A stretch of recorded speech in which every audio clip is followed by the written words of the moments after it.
Oh, really?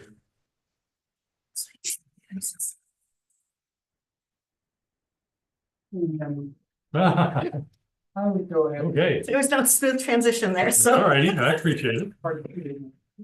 We won't tell Vicky yet, guys.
I know, we're calling my. Or. No, I thought it was staging. Yeah. These are.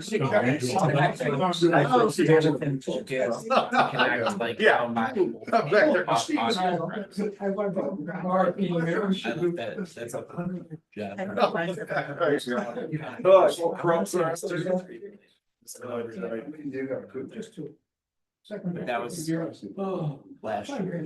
Yeah, something's gone up. I haven't done it for a while. And we, at the end of this year, use that up, and hide it elsewhere. Okay.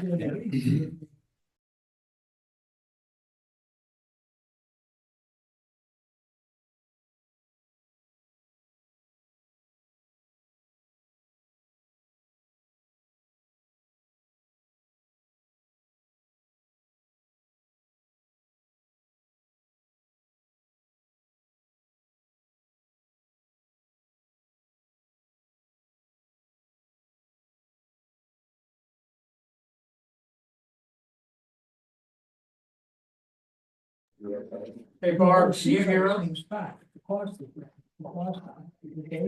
I heard you initially and then I lost you, but now you're back. Okay.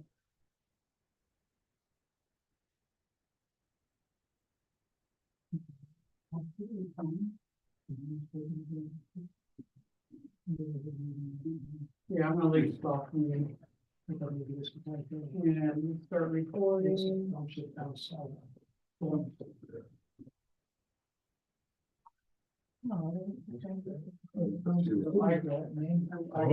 that on? It's for posterity.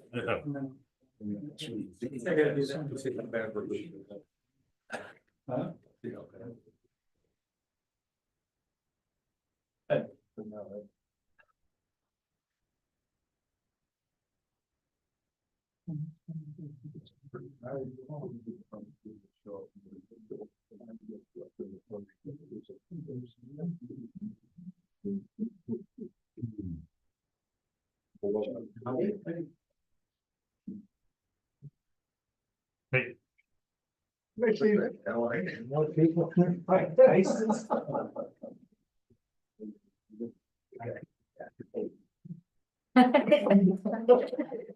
Tis the season. Yes.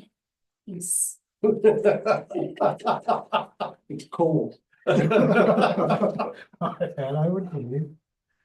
Oh, maybe this. Hey, all the years on this league, didn't I teach you punctuality is important? I know. 7:28, I'm still here. Okay. I was gonna walk in at 7:30. And you the back so we could see. But it was always duly noted in the minutes.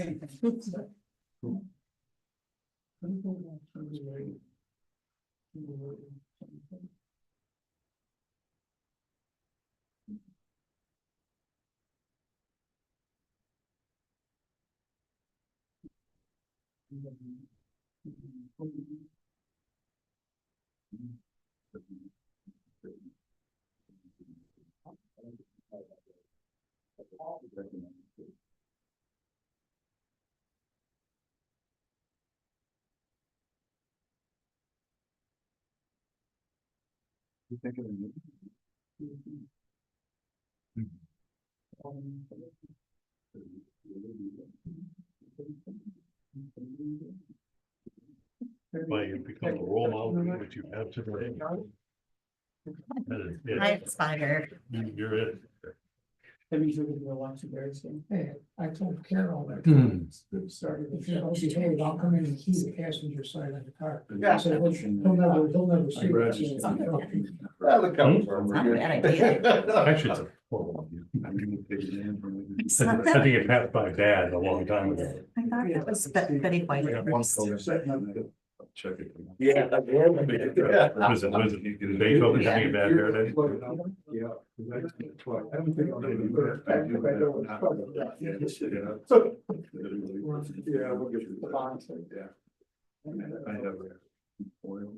Hmm.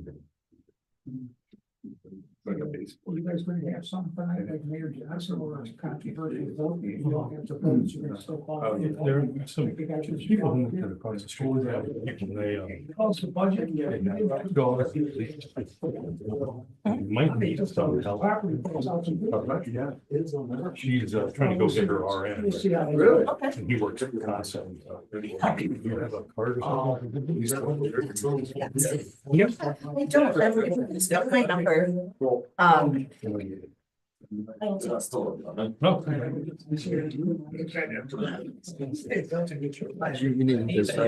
for you.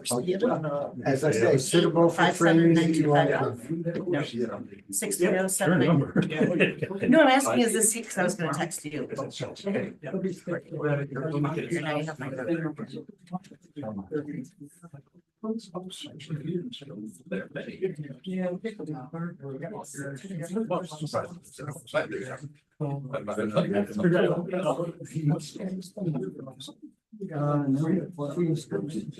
It's still on.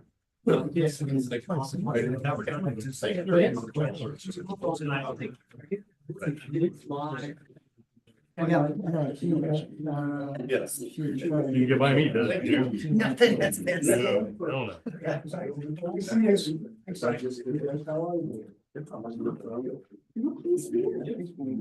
Okay, that's perfect.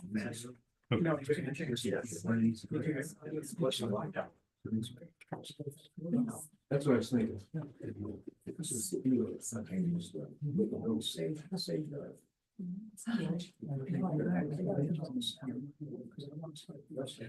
Sure.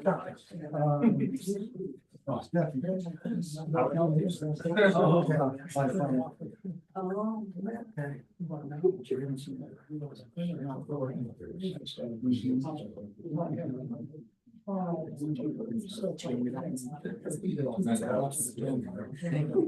was he? I was like, I can see it's tomorrow. Oh, we're a whole bunch of things down tomorrow. Thank you.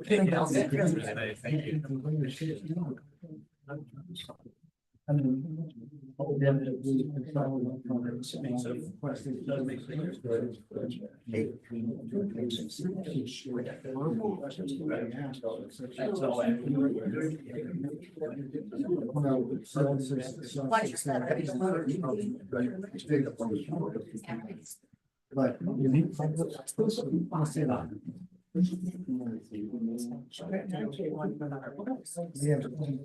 Okay, time to call this meeting to order. Pledge of allegiance. Pledge of allegiance to the flag of the United States of America, to the republic for which it stands, one nation, under God, justice for all. Roll call, please. Mr. Dattley. Here. Ms. Thomas.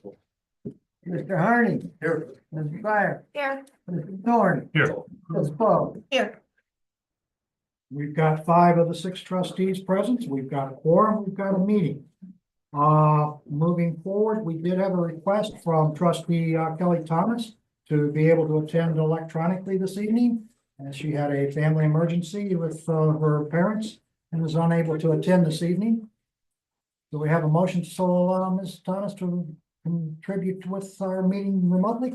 I move. Second. Moved and seconded. All in favor, signify by saying aye. Aye. Those opposed, motion so carries. Ms. Thomas, you're with us. Can you hear us? You're muted. You're muted.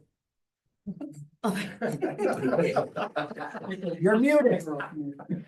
Somebody's got you muted. Click on ask. Can you hear me now? Yeah, there you go. Thank you. Ms. Detmer is with us remotely also this evening. And Good evening. evening, Ms. Detmer, and Mr. Schuster may be joining in with us shortly. But other than that, we shall move on to the next item on the agenda, and that is the minutes of the December 2nd, 2024 meeting. Motion so approved. So Second. moved by Harney, seconded by Thorne to approve the minutes of December 2nd, 2024. Any corrections or additions? There being none, all in favor, signify by saying aye. Aye. Those opposed, motion so carries. Oops, I forgot, we got somebody remote, we gotta go, all votes are roll call now. Ms. Thomas, how do you vote on the minutes? Yes. Thank you. Unanimous? Okay, it moves us to the present. President Pickett, I'd like to make a motion that we amend the agenda to move item 14A up to the present time. 14A being the promotion of a patrol officer to the police sergeant. Correct. A second. Moved by Diatley, seconded by Bo. Any comments, questions, or discussion? There being none, all in favor signify by saying aye. Aye. Opposed? Motion so carries. We amend. Yeah, I'd also like to make a motion that we move to promote Officer Christopher Diori to the role of sergeant and at the appropriate salary. Second. Moved by Diatley, seconded by Bo to promote Officer Christopher Diori to the position of police officer sergeant in the village of Sleepy Hollow. At the salary so described in the sergeant of the chief's memo, which is within the budget and salary ranges of what we've got to deal with. Any comments, questions, or discussion on the motion to promote Officer Diori to sergeant?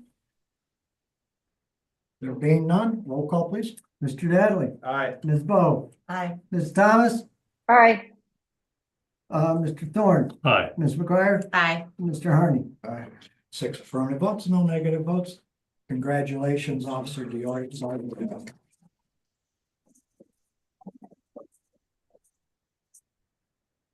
Let me give you just a little quick background on Chris. Officer Dury has over 22 years total experience as a police officer. Been employed by the Sleepy Hollow Police Department for 4.5 years. Over his career, he's currently holds or he has held the position of detective, Kane County major crimes investigator, SWAT officer, evidence technician. He's currently our evidence custodian. He's our field training officer and OC instructor. Chris is also a former Kane County Law Enforcement Officer of the Year in 2003, which that's for entire Kane County. So that's a heck of an achievement by Chris. Chris has become my go-to and a go-to for many of my patrol staff. He's uniformly respected by the patrol staff. In his time here at Sleepy Hollow, Chris has exhibited the leadership characteristics necessary to be an effective mentor, coach, and supervisor. And I look forward to his being part of my leadership team. We have a lot more work to do, and I'm confident that Chris will be invaluable in helping me achieve our organizational mission. I'm pleased to request and recommend that Officer Chris Diori be promoted to the position of Sergeant of Police at Sleepy Hollow Police Department. Yes. I've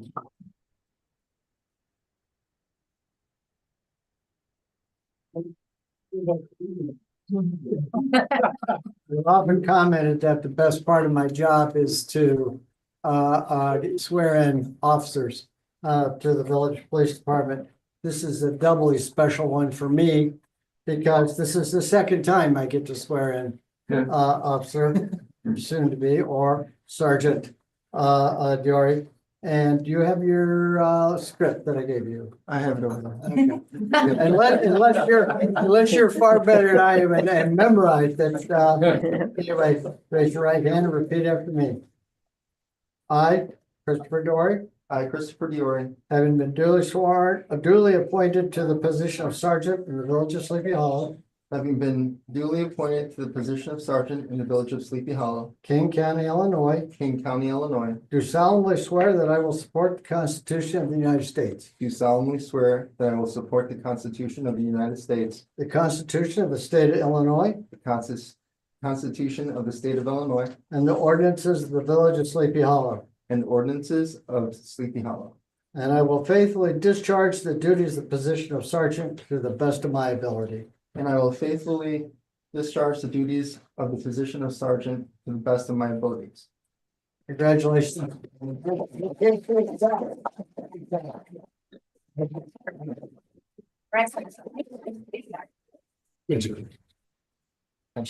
Thanks. Congrats. Thank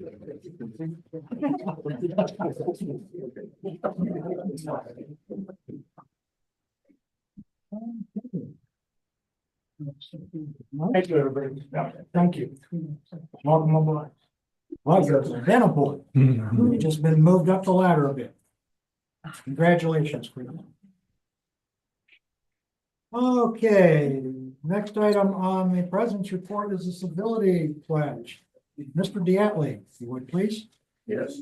In the interest of civility, I pledge to promote civility by listening, being respectful of others, acknowledging that we are all striving to support and improve our community, and understanding that we each may have different ideas for achieving that objective. Okay, thank you, sir. Appreciate it. Okay, the next item on my agenda this evening is the introduction of Brad Townsend. Mr. Townsend is joining us this evening in my invitation to give us a background on the position of a village administrator's role within a municipality and how it is possible for the village of Sleepy Hollow to incorporate that within our ordinances. Mr. Townsend is a retired village administrator. He has served part of some 40 years in municipal governance. So he does have some background on this. I was put in touch with Mr. Townsend through the Northern Illinois University Governmental Studies Center. And he and I met earlier this fall. We had a conversation. If you recall, I informed you all at that time of my thoughts of being able to provide a means for the village of Sleepy Hollow to sustain itself and employ the services of a professional administrator. And we've invited Mr. Townsend to join us this evening to proceed through that process and tell us what the differences are between a village manager and a village administrator. While the terms are interchangeable sometimes, technically there is a big difference in them between the way people look at, the state looks at an organization like the city. So as an experienced village manager and now a senior advisor to the Illinois City and County Management Association, Mr. Townsend has indicated his willingness to join us this evening and spend some time explaining the situation or the process to us and the procedures to incorporate the services of a village administrator in our ordinances versus a village manager and the state statutes and the referendum that require. So without any further ado, Mr. Townsend, the floor is yours. Thank you. Village President and Mayor, I am glad to be here tonight, and you did a good job there, I think, of laying out the conversation that we had. And I know you did have a conversation with Don Peters at the NIU Center for Governmental Studies that also serves as the secretariat for the Illinois City County Management Association. So it's a good place to start. And it's one that I've been associated with over the years as a member of the Illinois and also the International City County Management Association. So what I'm presenting tonight is really something that I hope is you find useful, and it certainly fits with the known and accepted understanding of what this is all about in the state of Illinois and in some other states too as well. But Illinois does have its own unique situation in terms of how the statutes are set up with being able to have a manager or an administrator.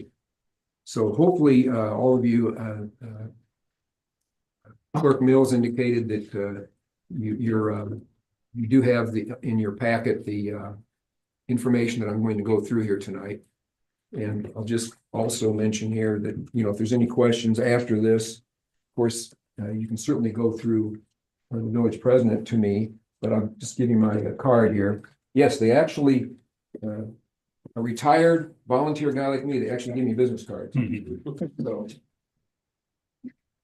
and they even spelled my name right, so I'm giving this to all the elected officials. And, here, I can leave one for the trustee that's not here, and also the clerk. All right. And that's one thing, by the way, a manager should always have a good relationship with the village clerk or the city clerk, because there are some things that overlap and there are some administrative activities that carry forward there. So I'll just say that right up front.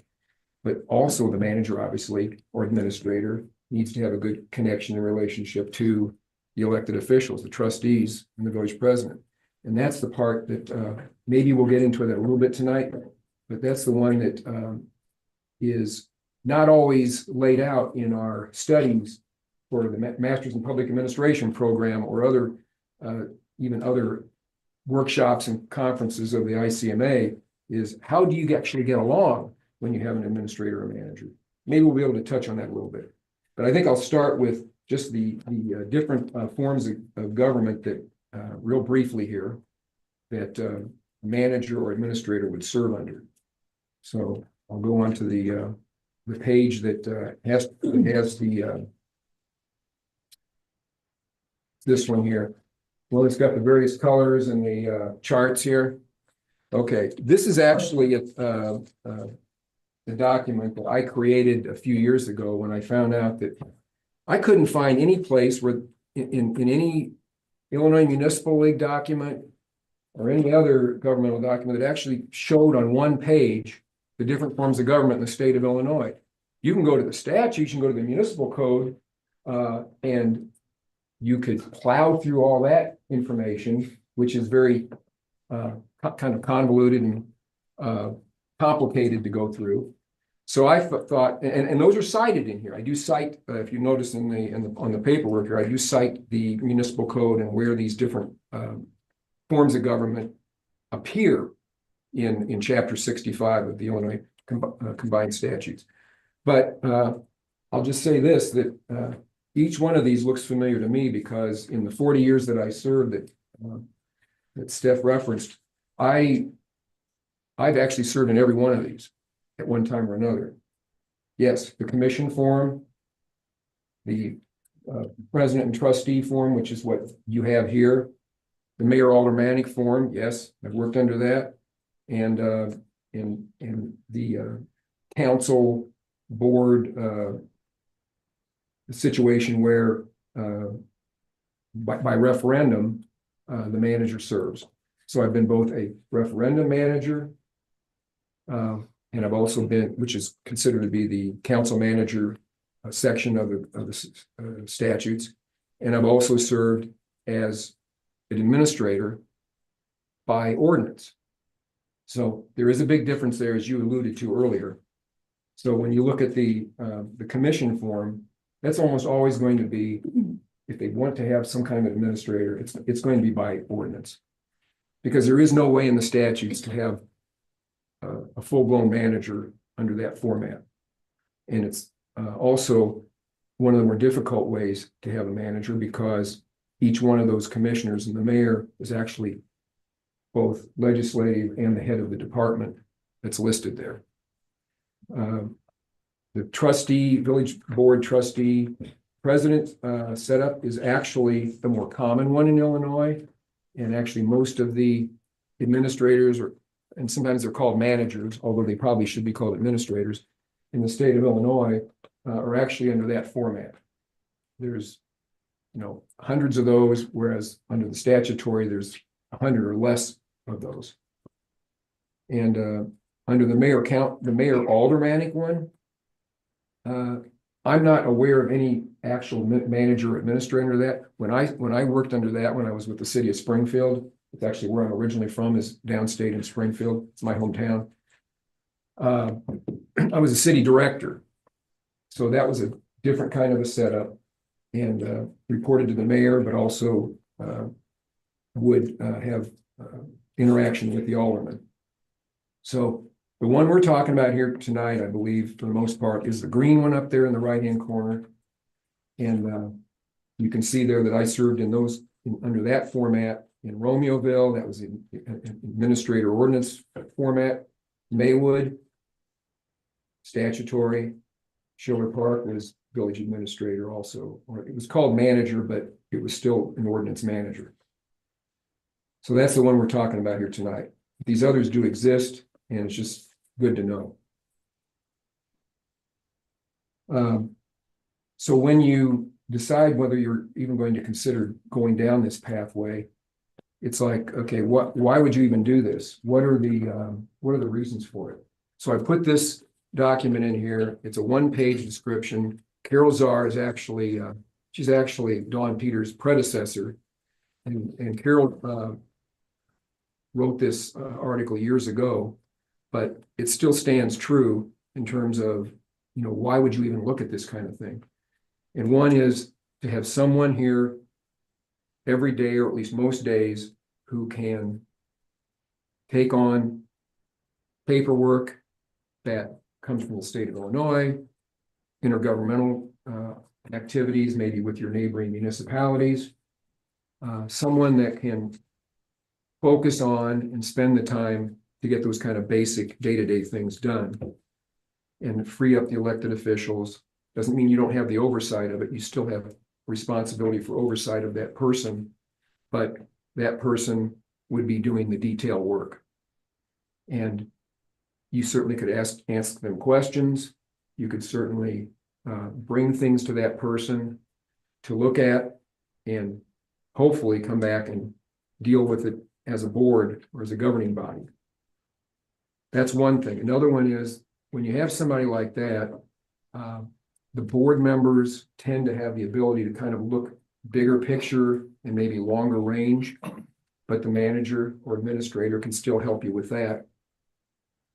I personally worked many times on either strategic planning or comprehensive land use planning with my governing body.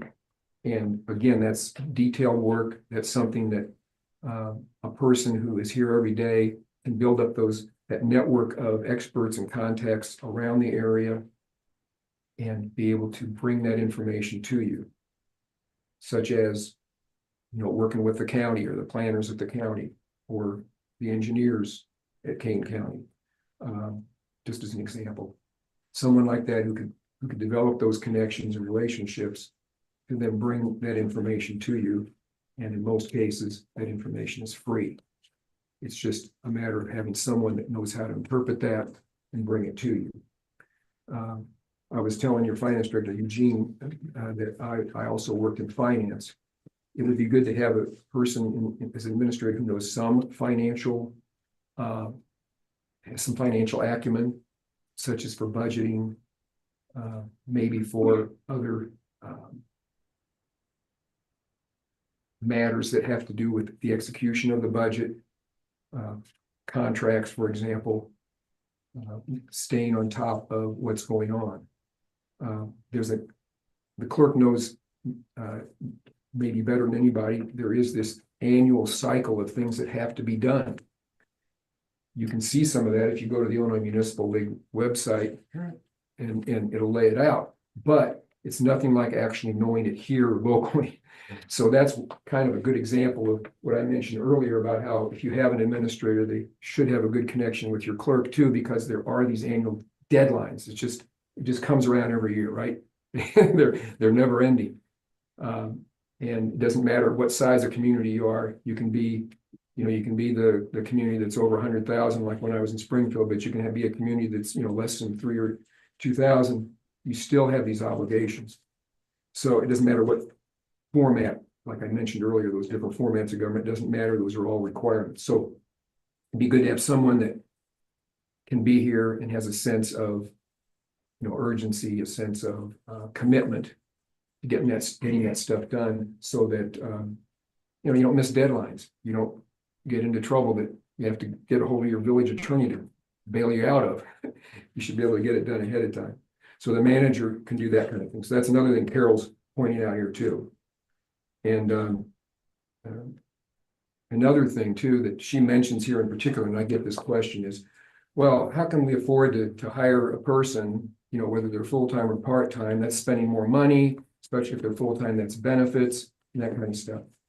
And true, that's all true. That would be a commitment you would have to make. You'd have to figure out how is that going to work into your budget? How's it going to happen? But I can tell you that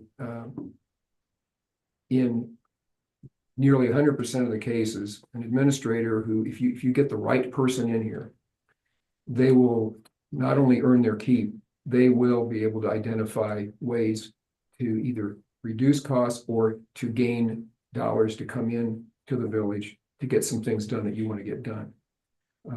Could be grant for a project that you want to get done, you name it, any number of things. So that person can spend that time on those details. while you as the governing board who oversees that person can still spend your time with the big picture items and making those decisions. So I would say if it's not 100%, it's darn near that the administrator will more than pay for, if not the first year, certainly within the first few years, first 5 years, would pay off. And that can be tracked. You can track that. What's the pay and benefits? What's that person doing to help in terms of ideas for cost savings or ideas for bringing in dollars? Working with the department managers a lot. That's what I found out in my case. I was either working with the police chief, the public works director, or some other head of the departments to help them get something they need. Really, the manager can be, even though the manager may be on the organizational chart overseeing, or the so-called boss, if you will, of department heads, the bottom line is the manager ends up really serving the department heads a lot in just helping them get their job done, especially in a smaller community where maybe you don't have a whole lot of support staff here. Manager can fill that part. And that's another way that what Carol's talking about here pays off. So I agree 100% with her, and that's why I put this in here. And by the way, she's in happy retirement. And by the way, one of her bits of advice to me was, Brad, whatever you do, learn how to say no when you're in retirement. But what am I doing here tonight? Just kidding. No, I'm happy to be here, and she was kidding too. But anything that I can offer here tonight, I hope that's of some help to you. And then the last one I'm going to say at this stage, and then I'm going to just ask you if you have any questions before I go into the final items. I just put in one example. Now, this is an example of the organizational chart of when I was village manager in Romeoville. It's very simple. It goes back to what I was just saying. It's got the mayor and trustees at the top. Actually, I like the charts that actually show another bubble on top of that, which is the citizens of the community. Because actually, any good administrator or manager is going to remember, and I did this every day when I would come in. I remember I'm here to serve the public. Okay. Yes, I have to meet certain requirements that the village board or city council is telling me to do, or I need to work with them and help them be the best they can be. But always remember, you're here serving the community just as much as you elected officials are. And the administrator needs to have that kind of idea. So if you do go down this road, the kind of person you bring in, look for that attitude, because that's the key to a person enjoying the job, wanting to be here and work with you on it, and actually deliver. So this just lays it out, kind of simplistic, but that's the chart, and that's what you could obviously take this and modify it for Sleepy Hollow and how you want to do that. So I don't want to just keep going on and on here with a monologue without asking. So I'm going to stop at this point. Is there any comments or questions that you have? Anything that I said that didn't make sense? Or yes, please. Is a village manager, you mentioned they can help with grants. Are they typically grant writers or just researchers in that aspect? They can be one or both. Okay. Absolutely. Do they typically come as grant writers, or is it just a toss up depending on, or is it one of the requirements, I guess is what I'm asking? I don't think it's not always a requirement for the administrator to be a grant writer. In fact, that's probably a rarity, but the administrator should have a good understanding of what organizations out there are offering grants. So like in my case, I always made sure I kept in touch with the Illinois Department of Transportation or the Chicago Metropolitan Agency on Planning. And I always found a way to find that right person to connect with, and you can end up getting them to do it for you. I mean, that's what I mentioned before when I said for free. If you have these good relationships, now they may come back to the administrator someday and say, well, wait a minute, I need you to, I'm trying to do something out in that area. Can you help me maybe put together a citizen meeting at your village hall because we have this planning thing? Okay, it's kind of a bartering thing in a way. So You could require that if you felt like it was absolutely necessary, but I don't think that you have to have that person be a grant writer per se, just be grant aware. And be aware of the agencies, like a couple of the ones I just mentioned, that can be a source for that. Thank you. You said you've had lots of experience in various areas. Do you find that it's better when the village manager or administrator is hired more locally, or would you recommend it being from somebody from kind of out of town? So I'm trying to figure out what's the better. That's a good question. I think you need to have somebody that's got the skill sets, and I'm going to get into that in a minute. I'm going to go briefly down this checklist, and this is not necessarily all encompassing, but there is a checklist of skills. I kind of mentioned a few of them here. Finance, the grant knowledge, which is really intergovernmental regional agency knowledge. And there's a lot of those out in this area. This is a complicated area to live in, as you well know. But it could be somebody, if there's someone here locally that moved here and happens to have all these skills, I think you should look at them if they're willing and interested in doing this. But I don't think that's absolutely necessary. I think if they are from this metro area and they have some knowledge, and it could even be from downstate. I came up from downstate. I was gonna ask how. When I first started, I went from Springfield up to Belvedere, which is a rural area, Boone County. I was the county administrator there, and then I came back to work in Romeoville, went back to Springfield, came back up here again, and we've been here ever since. So I found it gave me a perspective that some of my colleagues don't have when I know what the issues are all around the state. A lot of them have never been a manager any place other than right up here. They may have gone to college up here, went to school up here, that is, and they've always worked up here. Nothing wrong with that, but I think in my case it did help. So I don't think you have to be actually local per se. I think if you get a person that's got a little bit of worldly knowledge, I think that can help you. They'll look out for Sleepy Hollow for you. Anything else?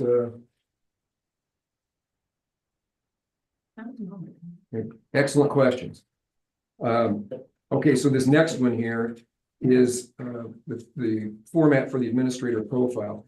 Sometimes this, something like this could actually be, this is the one with the checklist. Something like this could actually be used even during an interview process with prospective administrators. This list is a good starter point, but you could revise it to fit what you think is important here.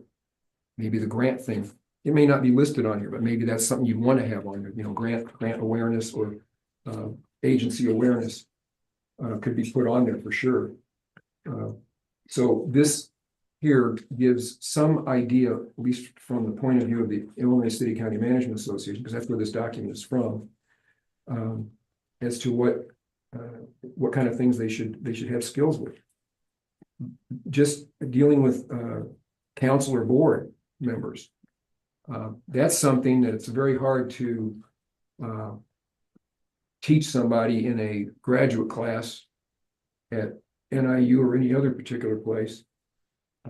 It's something that really is kind of born out of experience, but a person that you bring in here should first of all know what the organization is here, get to know the members of it, and have a sense of, hey, this is a group here that I'm working with, and how can we pull things together?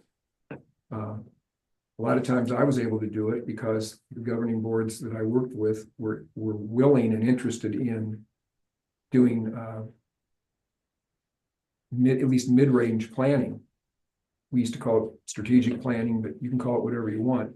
But it's the idea of bringing people together and prioritize what your goals are here.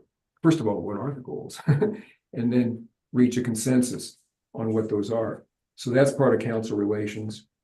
The administrative ability, that's the basic stuff I was talking about at the beginning that they need to understand. Obviously, how to work a computer, how to do the research, how to receive and act on communications that come in. You know, they need to have some ability to do that. In budget and finance, either that person has to do it. There's in the smaller municipalities I worked for, I was the budget officer as well as the manager or administrator. But they either have to do it or work with the finance director. And I had many fond collaborations with finance directors over the years because we could sit down, work it out, and try to bring something back to the board or council that made sense. HR is a big one, human resources. That includes labor relations. If you have you could have non-union employees or union employees, it doesn't matter. Either way, you still have to have some sense of how to deal with people the right way and fairly, firmly but fairly. I was able to work with any type of person like that. It would be great if you could get someone in here who understood that and could help you with those matters. So there's other things on here I've already mentioned, intergovernmental. Is that economic development? Now, I don't know, do you want this person to be involved with that area? You know, kind of looking out there. This is one that every place I was a manager or administrator, the person that I worked with the most was the mayor and village president. They were big on economic development. And so I did, or sometimes I would have a planner with me, or I would have an economic development director in some of the communities I was in, and work closely and then bring matters back to the board for consideration. So you might want somebody that has some sense of that in their background, maybe some things they've accomplished in that regard. Infrastructure and facilities. I was telling the village president Pickett that I hate to say it, nothing against the police department chief, but my favorite area was always public works. I was actually the public works director in Springfield, and I always looked out for the crews and the people there. And that meant working with the engineer on projects. I love doing that. So somebody that has a sense of project necessity, project planning, and then actually achieving it. I know I'm throwing out here a lot of stuff that you'd have to have. Who is this miracle person that you're gonna get in here? But they don't have to have deep knowledge about all these areas. Just they're the general manager or general administrator, basically. It would be just good for them to have some of those things and help carry the ball for you. Because it is hard for the elected officials to do that. And that's why so many communities have gone with an administrator to make this happen. And when they have, they've stayed with it with very few exceptions. Communities dropped having a manager after they created the position. So that's the checklist for better or for worse. So anything about that? Did that prompt any more questions or comments?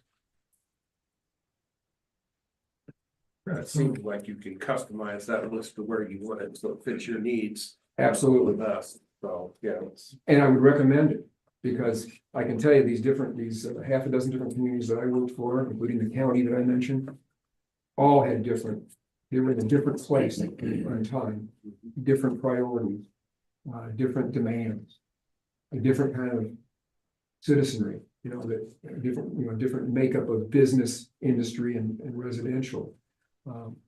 So that all kind of dictates it. So yeah, definitely, I would recommend that this just be looked at as a template and try to tailor your checklist to Sleepy Hollow. Ask if you think a business owner for 10 years will be in the right situation for us right now. Could you say that again? Can I ask if you think a business owner for 10 years could be in the right situation for Sleepy Hollow right now? Well, I haven't, mean like generally about Sleepy Hollow, about business being good in Sleepy Hollow. I don't think I can't say that I have been here long enough to answer that question. But I'm glad you brought up the idea of businesses because another thing that the administrator should be doing with the board here is paying attention to the business people. And if you have ideas, I remember every community I was in, I was actively involved with the Chamber of Commerce if they had one, or Industrial Park Association. And sure, they were in business to make money, but if there was one thing that the administrator can bring to it is to actually meet with and talk to somebody like you and see, okay, how can that fit into the community? Because sometimes a business person can feel kind of isolated, away from everybody else. I'm here trying to get my job done. I've got my clients or customers, but maybe they don't know how they fit into the whole community. Administrator can help that person with that, and maybe even help make some connections for you with other people in other towns that the administrator learns about. It might actually help your business. So that can happen. I know it's happening in my case. So I don't know, I can't comment on the state of the business in Sleepy Hollow because I haven't studied it or experienced it. But I can just say that if you had an administrator here, it could be a plus for that too. If nothing else, the communication. I would have business people could stop by my office and we talk about stuff. They'd say, hey, look, we got this idea, is this something that might fly here? We can talk it through. Sometimes I bring the mayor and talk as well and get, work it through. Or maybe it's a trustee that was the head of a development committee would be involved. So I would say it could help the village be welcoming in that way. So thanks for asking that. That's a good one. I didn't hit on that point in there. Okay, the last item I have on here, as you know, or seen there, this is the ordinance template. Again, anybody that's going to use this, I would say, your village attorney, your city attorney needs to look at this.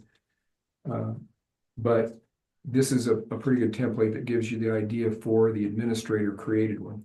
And this obviously doesn't have anything to do with those communities that go to referendum and create the manager by referendum. That's a different process and a different legal document. But this is one, and I think when I met with you earlier, I gave you an example of one that was actually used in a community. But I decided tonight just to give you one that's more of a template. This is also one from the City Management Association, City County Management, that basically touches on the basics of it, what it could be. And I always recommend that there be an agreement. Now, I must say there are some communities that have administrators or managers that do not have a contract. I think that's not the best way to do it. I think it's better to have the understanding down in writing right from the very beginning as to what the requirements are and on both parties' side. I think it just makes for a better relationship, and that can be put aside and then you can get to work. Not have to worry about that paper unless something happens later. Then you pull the paper out and deal with it. But it kind of sets the stage for it, gives you that little foundation that you don't have to worry about. You on the part of the board don't have to worry about, oh, the manager's just you can leave any day. Well, under this kind of agreement, there's a notice requirement and all that kind of thing. So there's protections in there for the board. Of course, there's protections in there for the administrator too. Things like a severance, that kind of thing. So I think that's a recommended thing to do. So that's kind of my layout on that. I think the last item here is this is one sheet, but I could tell you more than summarize this, but I can tell you something additional too. Yeah. This is a sheet that says, okay, if you wanted to try out, this was something I talked to staff about, was if you wanted to try out the administrator position on a trial basis, for example, you could start with one of the retired managers, or maybe they're not retired, but they're just not a full-time manager anymore, who are interested in serving for a particular period of time. Could be 6 months, could be a year, whatever. Sometimes that's a good thing to do, to test it out and maybe just to get a kickstart doing this. So that's another thing to consider. And so this is the professional resource service. It's what we call it at the ILCMA. And actually, this was something that when I was still an active manager years ago, I actually proposed this to the board of directors, my fellow managers, and I said, I think we need some kind of a place for people to go in addition to the recruiting firms. Nothing wrong with the recruiting firms. They're fine. I would recommend that you talk with them if you want to consider their services. I've been selected and hired from executive recruiting firms to a few of the manager positions I was in, so I'm okay with that. But this is also another option, especially when you're looking at this for the first time. And there are some very good experienced people on that list. And we also have some administrators and managers who are what we call, in career transition, meaning that they are between jobs. They may have just finished up a job. They may have been, they may have lost a job at a community for whatever reason. Most of the time, it's not their fault. Sometimes it has to do with the election changes, or there's some other decision made that has nothing to do with their performance. So we have a few of those people out there who are very good. So between this resource list, the people who are out there all the time, and the other ones that are out there because of they're in between jobs, I'd say there's probably about a dozen of them right now that are on our list that are available. So that would be something to think about if you wanted to go that route. The other route, of course, is you just go whole hog into it and you decide to search for a administrator. And I'm sure you would get some. I think Sleepy Hollow would be considered attractive, and you'd get some good applicants. Even people that might be serving as a manager right now someplace might want to come here. Or maybe they're an assistant manager. They could still have a lot of those experiences and skills that I just mentioned. A deputy manager or an assistant manager could, or even a department head someplace who maybe has a for interesting reasons has a business or a generalist background that might be attractive to serving as administrator here. So there is no one way to do it, no one kind of profile. We have the checklist of things that you'd like, that you should have, that you would like to see, because you got to look at it from Sleepy Hollow's point of view. But there could be people from different walks of life that could possibly be the one. So that's it. I don't have anything else unless there's more questions or comments. Thank you, Brad. Appreciate it. As you said, he's an experienced city administrator. And the village of Sleepy Hollow is at that point in its career where I think it needs the expertise of a skilled municipal manager to continue going forward. And we've done it pretty much the last 65 years on whim and wish with volunteers. I've been here for 24 years. I'm an anomaly. The others have been around 12 or 14 years.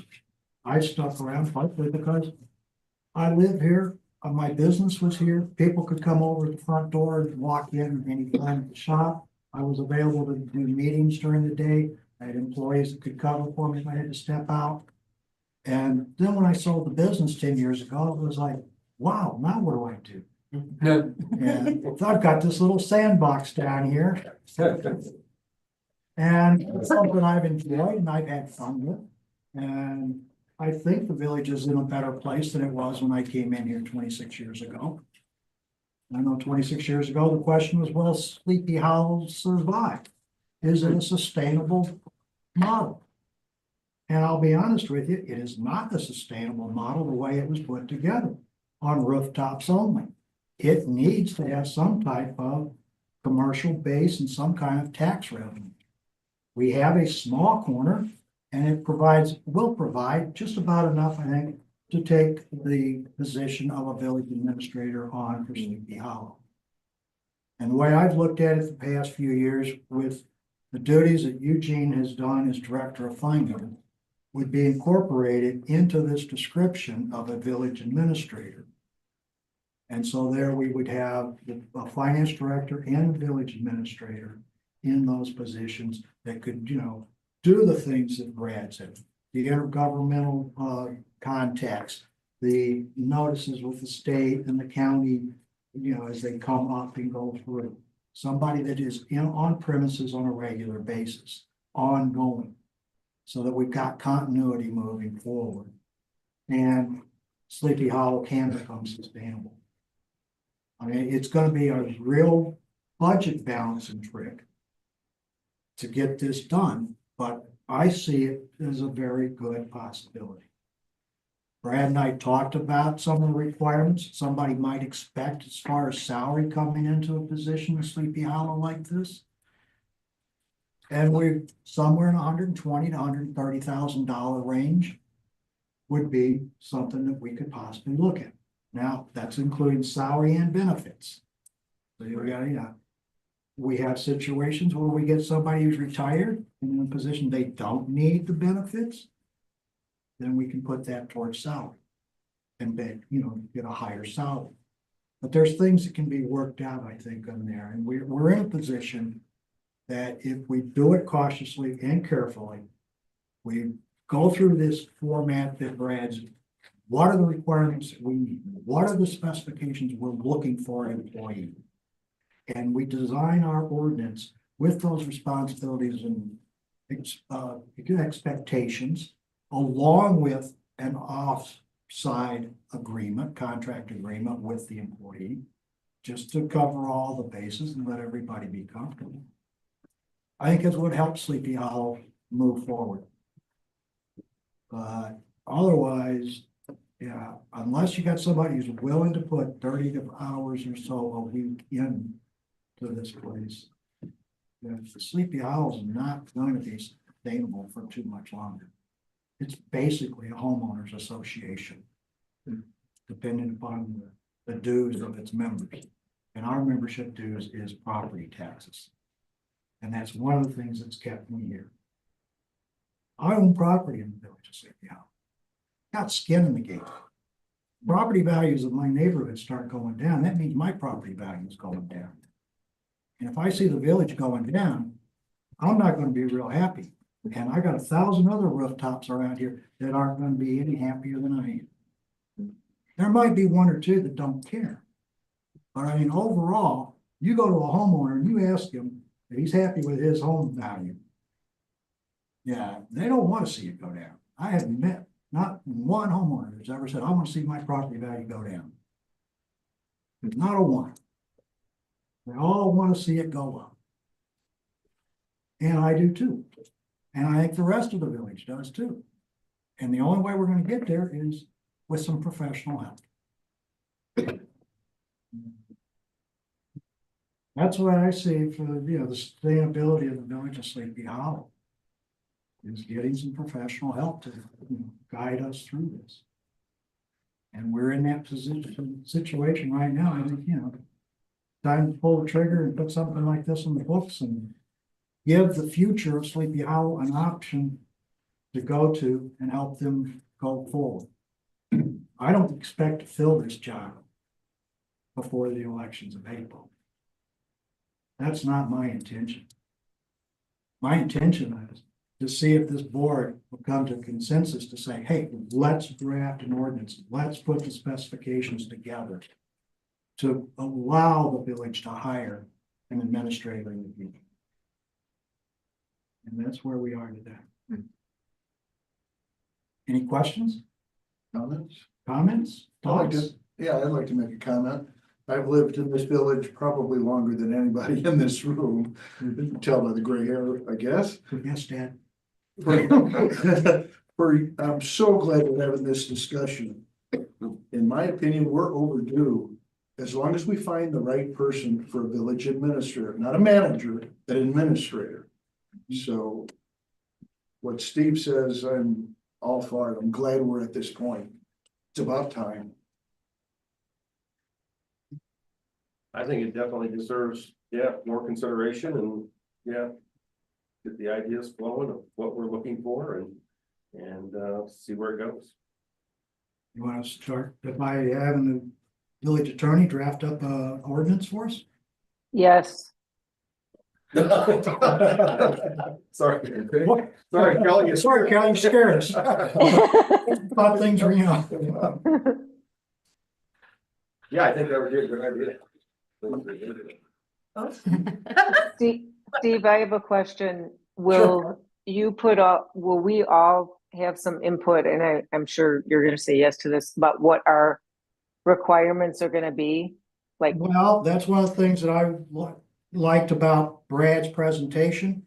He had given us a page of some 17 ideas to think about. right, And we can take that and develop in each one of us. Because this is gonna, remember, the village administrator reports to the board. Not the village president. It's the board. Okay, so the board needs to be comfortable with bringing this person on. So the board should have looked through that and come up with some ideas and requirements that we think. Jennifer had mentioned grant writing. mhm, I've mentioned finance. Finance is the one thing that I would like to see emphasized on with an administrator. Okay? There's a lot of other things. Yes, I would like to see the board go through that and actively do it. Because in the end, it's gonna be a board that's gonna have to do the interviews and hiring of this person, so. It's not a position that's gonna be, designated by state statute to be a village president or mayor appointed situation. This is gonna be a village board appointment. Any other questions, comments, thoughts? Yes. Can we come to an agreement when we want this decision to be made, so it Well, it's gonna take the attorney some time to draft up an ordinance. It's Yeah. gonna take us to I mean, it's review it Yeah. and kick it back. Sooner we start on it, sooner we get it, put together. so if he could come get a starting point for us, then we can move forward on this. So we should ask Mr. Schuster to prepare a starting point on a draft ordinance for village administrator. Yeah. I had some questions, Brad. So I appreciate the presentation and kind of walking us through all of this. And Ed, I think you kind of hit part of the nail on the head for me is you said you've lived here for so long and it's about time we're doing this. And to be perfectly honest, I've grown up here, but I've left and come back and I've listened to my family as well as others. And I'm having a really hard time wrapping my head around the idea of us spending $130,000 on a village administrator. That being said, I fully appreciate that it's an investment and I think we will get a return on that, but have you worked with villages or communities that are necessarily as small as ours or more heavily residential where we don't have a very strong commercial back to it or support? And I still want to, I want to discuss this, but I'm having a hard time hearing the other 1,100 houses being like, wait, some of us want to unincorporate, some of us want to do away with our police. Now you want to hire somebody. I wasn't one saying do away with the police or do. No, but I'm saying these are things. Sustainability of the village. I get that. I'm sorry, but when they hear costs and big projects where it's a lump sum, sometimes they see whole departments. So I wasn't saying that at all. I've heard that from other people, like, let's do away with various. I'm having a hard time figuring out how to really reconcile the cost of it and what we can get returned from it, because it doesn't seem that there's much more we can do in the village, although maybe this is what we need an administrator for. Somebody who's more into financial planning long-term. So actually, I'm talking myself into it now. I'm starting to understand it better, but yeah, this is an opportunity for us to discuss because we can't actually talk about this outside of here. So yeah, the financial ramifications are a little rough. President Pickett, you've been doing this for 24, Eugene, you've been here for 3 years with us? I'm sorry? 3.5. 3.5, and you've been with us 3.5, Chief? And 24-20 is president? No, 24 is president, 24 is president, okay, 2 is trustee. yeah. The salary is totally negotiable. And maybe we Understand. can combine it with other duties. True, but it's That 120. Or what about like What? even a part-time to start off? true, but I just did a search. I don't think it's unreasonable in order to get somebody here qualified to do what we want them to do. Yeah. Eugene, how have your duties in the 3 years that you've been here? It seems like you've really helped out our finances as our email last week. It seems when I got on the board, I didn't realize how much you do around here that was beyond what I realized was finance. Can you speak to this and what you face on a day-to-day here, helping run the village? I offered him the position, he said no. I remember that mention. To be truthful, Yeah, I'm doing a lot of the jobs. that's what I I'm figured, sure, yeah. you know, that's and, true. you know, I do ship a lot of it to the president, you know, but I actually like the whole DECO grant and stuff, that stuff is not my responsibility. And, you know, I do a lot of stuff that are not finance related, but, Yeah, you know, it's stuff, you know, I was fielding phone calls today because some pumps were backing up. Mm. You know, those are easy, I just sent them over to Kyle, but. But I you're kind of actually- fielding an administrative job, aren't you? Hmm? You're kind of fielding an administrative job here from what He I've does learned. for some of the administrative intern, he does, and he has. And I don't mind doing it, you know. We appreciate you doing. But You yeah, know, it's, you know, for me, a lot of it is that give me the direction you want to go, then let me do my job. I don't want to be micromanaged, you know, telling me this is what I want you to do, and then standing over my shoulder every step of the yeah. way. So if we've had a lot of really great we've had some great financial success with you in managing the finances the past few years, as much as we want to see an economic development and kind of financial acumen, I'm wondering if, and just some thoughts as we're going forward, if we're looking more at land planning or other areas, if it's someplace that we don't need to double up with what Eugene has already been doing, but take away some of those roles. Jenny, I liked what you said about grants. I want to see what we can do with that, but okay. I mean, I just that's needed how to they talk make some of this out with you guys because that's how I've they just got a make lot of some of their- information and their income. yeah. Yeah, you can tailor it, like I said. Right, You mentioned the way that. you want it, yeah. And each town has to come up with their own way, and, you know, as long as Eugene is here and doing those things, maybe the person that you can bring in here could have the luxury of focusing on those other things, but still need to work with everybody else. Yeah.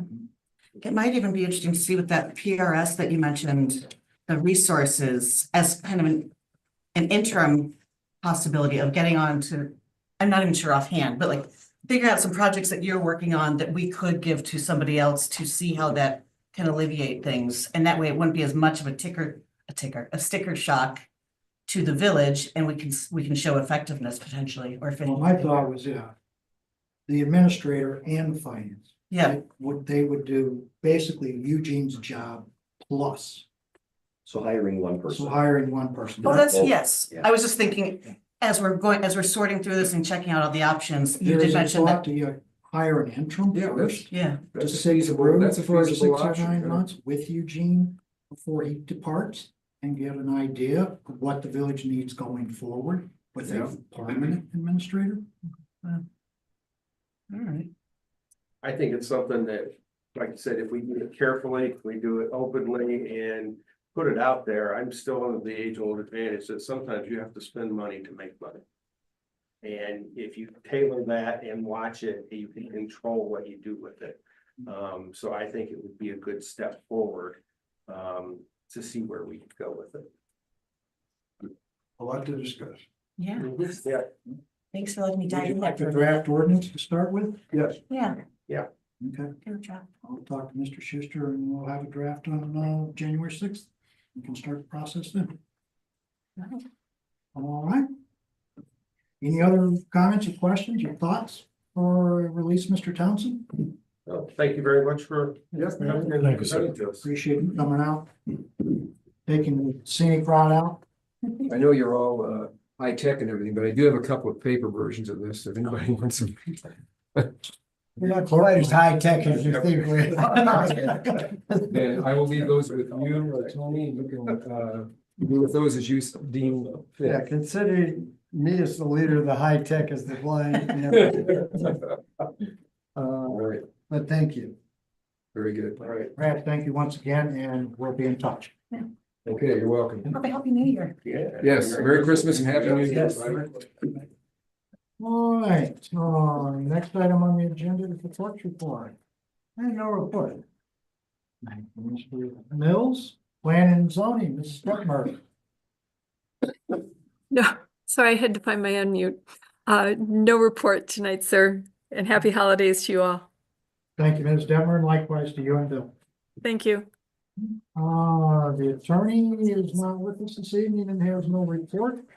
The engineer is not with us, but he wants us to pay people. Guess he wants them off his back. He had a two-pay, request included in the, memo this evening, both of which have been picked up in the warrants, so we can get those a little bit later. Nothing else for the engineer. We'll go to the Director of Finance, Mr. Van. Request a motion for the approval of the accounts payable in the amount of $603,351.28. No, actually, we should hold off because that includes Kyle's reason for being here. I moved to move Kyle's thing before the Director of Finance report. Okay, I just. yeah, that's right. That makes up a large portion of that. Second. That motion to amend the agenda to move up, new business item number B to the present moment. All those in favor signify by saying aye. Aye. Opposed? Okay. So carries. Mr. Killinger. Okay, so in your packets, I have, there's really two quotes, from Linco Equipment Sales. To purchase a Mack MD7 chassis and then have Linco build the plow and dump body for it. This would be to replace our 2006 International plow truck. The reason that I'm asking for the board to allow me to, write a letter, basically a letter to reserve the truck is because it takes anywhere from 18 to 24 months from the day of purchase to receive that truck. And if we do that, we have to pay for the chassis. And the chassis is $109,106. Based on 2024 pricing. They have a chassis in stock. So if we write the letter, that puts us in line to have it built. If we don't, then we have to wait. You know, if we say we wait till the new budget, we'd have to wait even longer. And the 2006 truck is starting to fall apart. Last meeting, you guys had to approve for a $5,000 emergency repair purchase on it, and it's not gonna get any better. So I'm asking the board for permission to approve for a Mack MD7 chassis for $109,106. And then the remainder of the total cost will be at a later date, 18 to 24 months from now. Is that the 113,500? Yeah, so the dump body would be a stainless steel box, the plow, the hydraulics, the salt spreader, everything else. At that time. Is that when you trade it in? That's without trade-in price, so. We can talk about trading if we want to have it put out at the end of the driveway like I did the last time around. Go to Gov Deals, but that would just be extra cash to work towards something else. Because it's so far out, I can't estimate a trade-in value right now on the truck. I mean, I can give you an estimate of what it's worth today. But 24 months from now, Yeah. Probably not gonna be worth a whole lot. No. Let's face it. So we're looking for a motion to approve the letter of intent to purchase a Mack chassis the amount of $109,106, was it? Yes. So moved. Second, Moved by Thorne, seconded by Thomas to authorize the letter of intent for the purchase of a Mack truck, a total of $109 and $109,106. Comments, questions, or discussion? So it's coming up on 20 years old, the plow that we currently have, the truck? Yeah, one of the three that we have. Yeah. Okay. Mhm. How are the other two? The one I drive is a 2020. That one's fine. That's got 16 more years left in it. The 2013, it needs some repairs here and there, but that's just common with anytime you have salt and metal. It's okay though. And were we anticipating that this truck was gonna be kind of collapsing the next year or two? So do we have anything budgeted or anticipated for this? We had something budgeted for it, but based on having to pay for the chassis within 30 days of today or tomorrow, really didn't plan on having to pull the trigger just yet.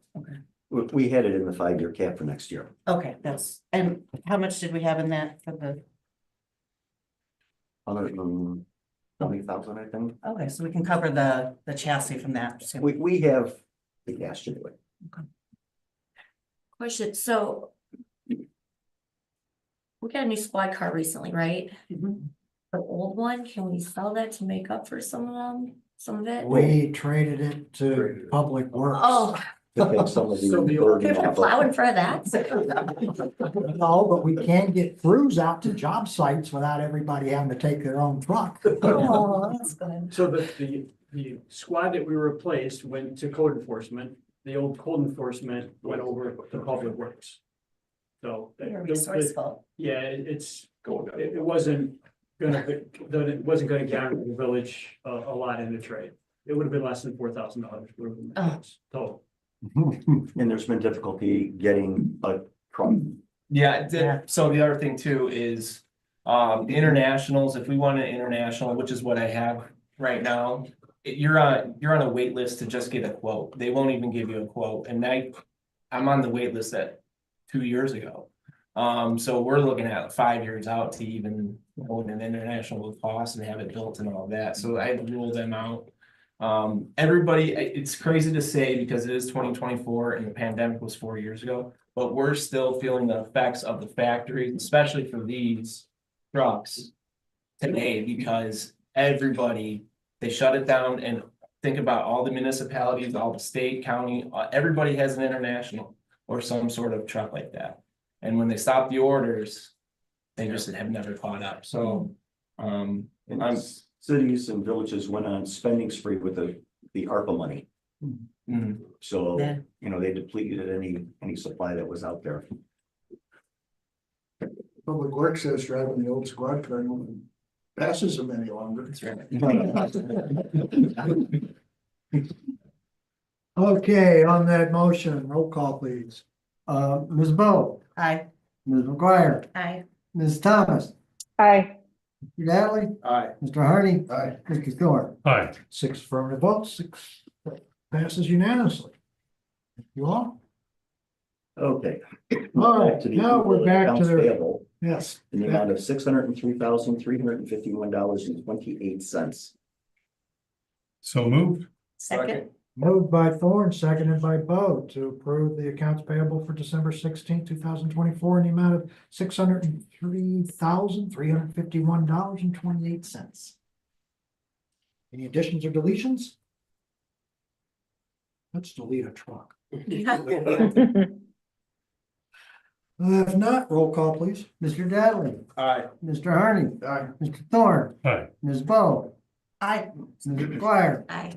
Ms. Thomas. Aye. 6 affirmative votes, unanimous. Thank you all. So I just want to make mention that, with the payment of this, it completes the project that we got the deco loan for. And I'm just waiting to get the official paperwork for it, so we should get $200,000 back on this amount. Okay, The other thing I wanted to bring up is that we paid off I had mentioned it on at least 2 previous board meetings, that we paid off our water loan on November 1st. However, we did not reimburse the water fund with the amount of money that was paid out on the water loans. There were 2 loans with interest over $1 million.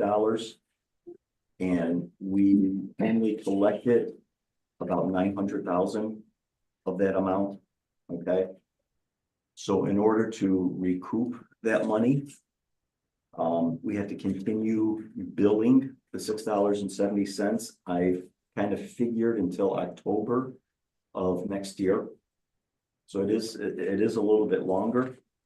But the problem is that if we don't do that, what we are doing is shortchanging ourselves, because that money is what pays for the repairs for the water lines. It pays for the salaries. That was all money that had, gone out. So basically what we did was we robbed our vacation fund to make our loan payments. Well, if we ever want to go on vacation, we got to pay that money back. And there were complaints that this wasn't addressed. I can say that if I had knocked on every single door in this village and told the person that there, that this is what was going on, I guarantee you there still would be people who would say, oh, well, I didn't know. My husband didn't tell me. Okay. So I received exactly 1 phone call about this. Sharon has received 1 inquiry. For us to send out a letter, it's it's $500 for just the postage. We contacted Third Millennium, and it's $500 to send a little piece of paper in with our bill. So I took it upon myself to make that decision that 1 person asking about it was not worth that kind of cost. We do have a website, okay? I send out, regular updates. And one of the things that kind of irritates me is that part of what happened, I need to back up, is that the old website, when it was administered by West Dundee, had an email list. That email list got adopted into the new website. Okay, I could administer that email list. I could add people, I could remove people. Unicode updated their system, and I can no longer do that. People have to sign up for an account in order to get the email blast that I send out. So I was kind of under the impression that, like 500 emails were going out. Well, I checked. There's only 23 people that had signed up. So one of those is mine. The other one is my wife's. So 21 people obviously. yeah. And, the other one is Wendy's. So, We're not narrowing it down to just people in the building. so it's really to the point that, why am I spending money for a feature that nobody's using? If it's a good source of information. Anytime there's a water main break, I put it out there, any traffic problems and stuff like that. Even when I'm at home, I still have access, and, I upload and put information out there just so that everybody's aware. I had tried when we switched over, sending stuff is through the villages with, West Dundee's email. Well, they can't handle, basically more than 300 emails, and everything was getting kicked back as spam, and people's email, the recipients were kicking it back as spam. And so I would have to send out batches of emails to get the information out there. I think I did it about 7 or 8 times. I notified them that, if you want to continue to get these, you've got to sign up and get an email subscription. You know, I cannot do it for you. You probably said this, where's this? Under thing? how do I? Email subscription. Click on dashboard. Create account. Do it in your sleep. Been there a few times. You know, this feature does allow for text messaging, but we are not paying for that feature, so that doesn't work. Says, wait. Dashboard, alerts, forms, legislation links. That's So click on dashboard and then it's sign in or create. It should be a red. got it. So Eugene, if everybody in the village signed up for it, did it still create an issue where you have to do the batch? No, delivery? no, because the website does it Okay. automatically for us. And I don't have to worry about it. I just hit send and it automatically sends it out. And Make that generally, work out. I'm getting the email back within a minute of me sending it out.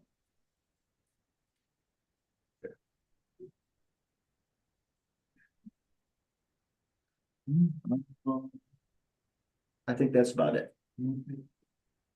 Anything else from finance? All right, thank you, Eugene. Public comments from the public. Mr. Florence considered public. I am, Oh, okay. so I was trying to sign up on the form. Just a couple really quick things. I wasn't there, but we had Holiday in the Hollow for the service club down at the park, this past Saturday. And from everything I can see, last year with, not having the schools participate, we had about 12 kids show up. A really small crowd. This year, with the help of, Dundee Middle School and Mona Roy, in particular, working with, Sleepy Hollow Elementary School. I've heard, I don't have an exact count, but I think there were somewhere between 50 and 70 kids, and there was well over 100 people show up. It was enough people that we had to, what they call the chief from out of state, so he could block off the street because we had so many people there.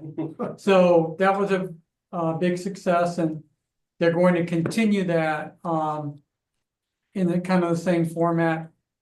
Part of the effort here is to get a better connection between the elementary school and the middle school, kind of as a feeder in the music programs, and then carry that on into the high schools.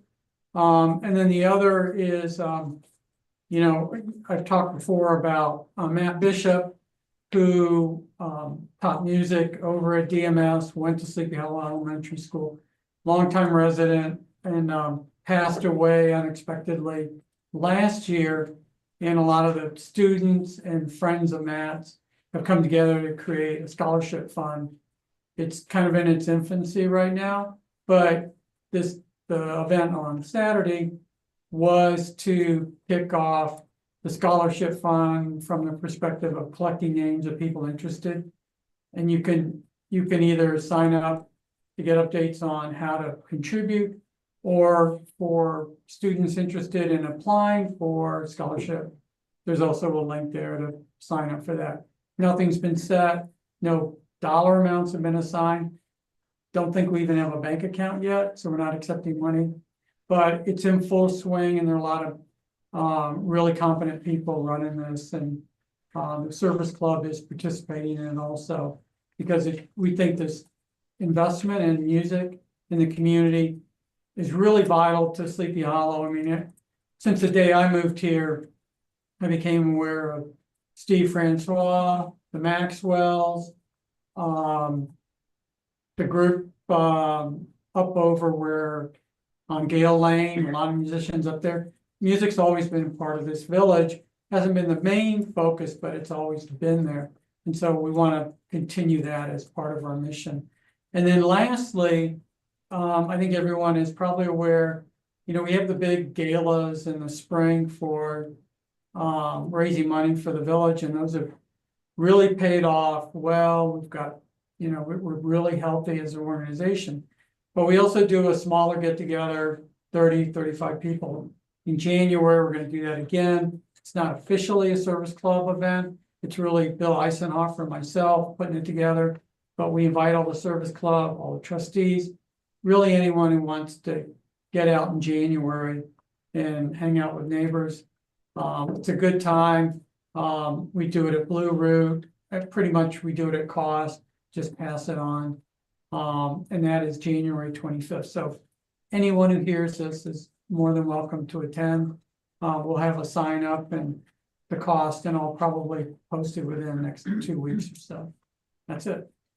All right, thank you, John. Okay, moving on to trustees reports, roads and parks, Mr. Carney. Nothing new to report. Thank you, Ed. Finance, Mr. Thorne. No report. Thank you, Mark. Water and sewer, Ms. Bo. I had one resident who asked about the source of the water. He was interested, he thought it was from Lake Michigan. So I did assure him it was from the Fox River as well as groundwater. There's a news article in the Daily Herald complaining about the quality of water coming from Lake Michigan Oh, to the suburbs. I was wondering where it was coming from. I was like, oh, something's going on. Yeah, we had a resident call today complaining about the funny smell that tastes coming from the water. Thank you. I'm so glad the finance director's fielding those calls. That's it. So no report, that's All right, it. thank you, Courtney. Police and public safety. Mr. Diatley. A couple of things, I'm gonna ask Chief to speak to the item that's on there and then give your chief one. A couple of things, just in terms of what Eugene had brought up. We are working as an executive committee at Quadcom to get us involved in a mass notification system. A lot of different towns do it. The problem is we're part of our executive committee is Kane County, part of it is Cook County. We could go through Kane County OEM, but it creates a bunch of different steps and we lose control over it. So we're looking at doing a mass notification system through Quadcom that we'd be able to push out information like that as well. So I'm hoping that comes to fruition pretty soon and I'll have something to report to the board. It'll be a very effective way of getting information out to the residents. So hopefully that'll help along those lines as well about getting information out. And we would control it then individually, each town would be able to control what information they wanted to push out, whether it's water main breaks or road closures or whatever. Okay. So that'll hopefully have some information on that. I'd sent something in my memo about the former chief Montalbano passing away on the 12th of December. He just passed away. For those who don't know about Chief Montalbano, he began his law enforcement career here as a part-time officer in Sleepy Hollow in 1974. That same year, he accepted a full-time position with Sleepy Hollow. In 1976, he was promoted to sergeant, which he held that position for the next 13 years. In 1989, Jim was promoted or appointed to the position of chief of police, and he remained as the chief of police for the next 23 years until he retired in 2012 at the age of 71. I don't have any arrangements at this point. The family is anticipating doing a celebration of life sometime after the first of the year. I will make sure that the village and the police department is represented at that. Jim was also the past president of the state organization for the FBI National Academy Association, which is a position I will be taking over in January as well. So yeah, I'll make sure that the village is well represented for Jim. Appreciate it. Sorry, what date did he die on? The 12th, December 12th. Yeah, last Thursday. Thank you.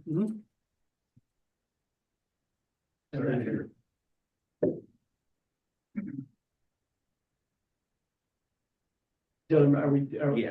Okay, yeah.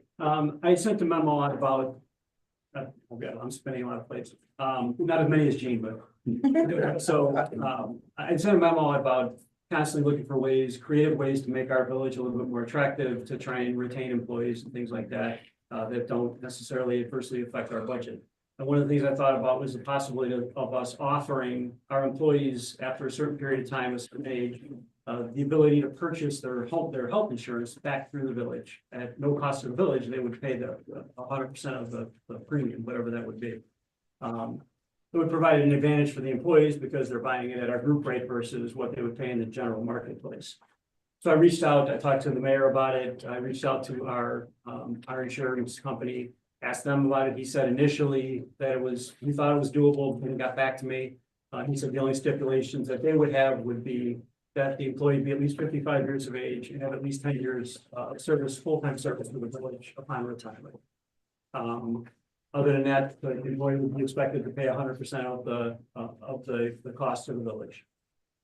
So I think if it's something that we can offer our employees, again, it distinguishes us as a village different, because I don't know too many villages that do that for their employees, that allow their employees to purchase that, their insurance through the village. So I think it would be something that we can offer our employees, at no cost to the village. That's great. Is that something we need a motion or?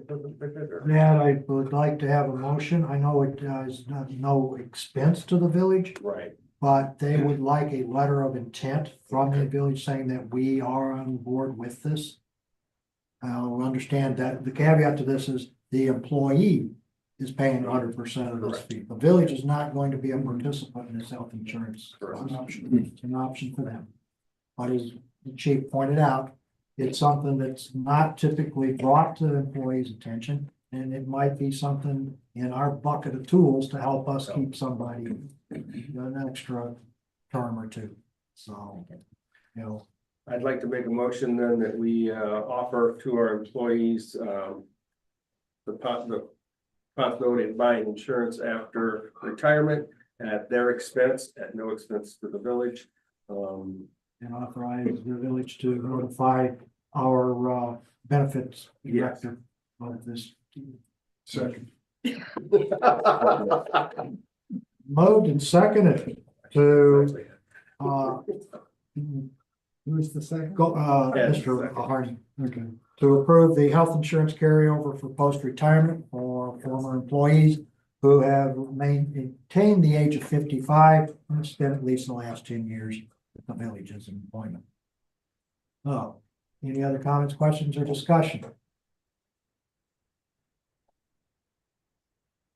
I'm not on the board. I don't know I if know. I'm raising my hand. I know, I appreciate that, but I'm gonna let the board have their discussion first. So. No other comments, questions from the board? Will the village be responsible for administering this, or will the employees go directly through the insurance company and we won't have any overhead dealing with this? We would have to administer it, but. We would have to take their name. Yeah, but it's. Basically, we send them their name and, you know, you And notice then- that we, And then after that, the employee would go right through the insurance company. Okay. didn't know whether that question might have swayed one of the members of the board, but. It's thoughtful, though. Okay, all right, on that one, roll call, please. Mr. Dadley. Aye. Ms. Thomas. Aye. Mr. Harney. Aye. Ms. McGuire. Aye. Thorne. Aye. Ms. Bo. Aye. 6 affirmative votes, no negative votes, the motion so carries. Thank you all. And thank you, chief, for chasing this down. Well, I just have one last little quick thing. The chief will have the firearm simulator set up here tomorrow or the next They day. deliver tomorrow, may take a day or so to set up. So if any of the board members are interested in checking that out, I know a couple did last time and it was. I would just like to say it's a lot of fun. You guys should all go do it. Not just fun, but it really enlightening, like. Yeah. What are the days that's up, set up? Once we get it set up, it'll be here pretty much every day. I'll have our instructor available and you can, I'll connect whoever wants to do it with him and they can set up a time and things like that. We have from the 17th to the 2nd. Around the second is when they'll pick it up, but yeah, but at least that one. Yeah. I've done it twice. Find another trustee. Yeah. I went with Ed, I got heckled. That's fun. It's a real eye opener, what? It really was. It is. It is. Yeah. That's all I have for the. All right, thank you, Steve, thank you, Chris, chief. if I could add just one more thing, I'm not gonna be here at the first meeting in January. But I may be presenting a part-time candidate for the academy for approval. And the timing is the issue here. So we have to hire the person first, even though they're not really gonna get paid. So we have to hire them first so I can get a number from the state so that I can enroll them in the academy, which doesn't start until the end of March. but everything has to happen in early January for me to do that. So the idea is for me to get the background check completed, get that all done, make sure that it's a person that we want to, that we would want to bring on and send to the part-time academy. I'm hoping to have that done by the first meeting, so I will write it up and make sure that you guys have all the information that you would need for that. But just in case that does come up at that meeting and I'm not here, Sergeant Wilson will be here to represent me, but I don't want to hang her out there with not having all the background, so I'll try and make sure that you guys have all the information that you would need. And those costs are, we get reimbursed for that, the academy. So the current student we have in now will get reimbursed once he finishes the academy, which is January 25th. Matter of fact, he graduates, so we'll get reimbursed for that. It's a wash every year as far as the cost. At Triton College. Okay, That's all I have. that's it. All right, one last chance. All right, then we'll call public buildings and environment. No reports. No report. Thank you, I Jennifer. can make a mention that just about all the lights are installed. They just got to do a couple more in the Public Works building. Yeah, the couple more. We should uninstall like 5 of these. We never realized how dark it was in here, and this is only one tube. And It's so we had- bright. We had 2 fluorescent tubes, and this is only one LED strip. And actually, they've been dimmed. They've been originally the last meeting. This is the middle level. Go lower. Yeah. Maybe we should just go back to the benches on 2x12s on hay bales in the barn. Candles and loft. Okay, building and zoning, No report. no report. Thank you, Kelly. Old business, any old business to come before the board? No old business to come before the board. Go into new business. We've already promoted Officer Diori to sergeant. We've already approved a letter of intent for a pickup or for a dump truck. Employment enhancement proposal. That's Yes, that was. Was that the healthcare Yes, insurance? yes. Okay, I was wondering about that. I was like, okay. All right, let's just scratch that. We did that with the healthcare Well, carryover above. That brings us up to the next item, which is the letter in your packet from the Dundee Township Historical Society requesting consideration of a monetary contribution on their behalf, which I have forwarded to the finance director to place in the budget for next year as a consideration. Just let you all know that, you know, they've asked for money and it's gone into the act to be determined at a later date. Do the budget in spring, we can see if we got any money to send there with it. Steve, have we done this before for them? No, Okay, we are pretty tight about not giving anybody any money. okay. As soon as you give one person money, they all want it. I think they originally came up with a proposal that they set an amount and they told each village how much we were to give. And that didn't go anywhere. No. But they still ask, and we still do process. We will consider it, put it in the pot, think about it. Okay, we have no need for executive session. That brings us, motion to adjourn. Second. we got a winter solstice coming up. Merry Christmas and Happy New Year, everybody. I didn't catch the second. We were 10 minutes past my bedtime. That was the second. Okay, moved and seconded, all in favor? All in Aye. favor? all right. Those opposed? We are so adjourned. Merry Christmas, Happy New Year, everybody. You too, Kelly. Don't forget that the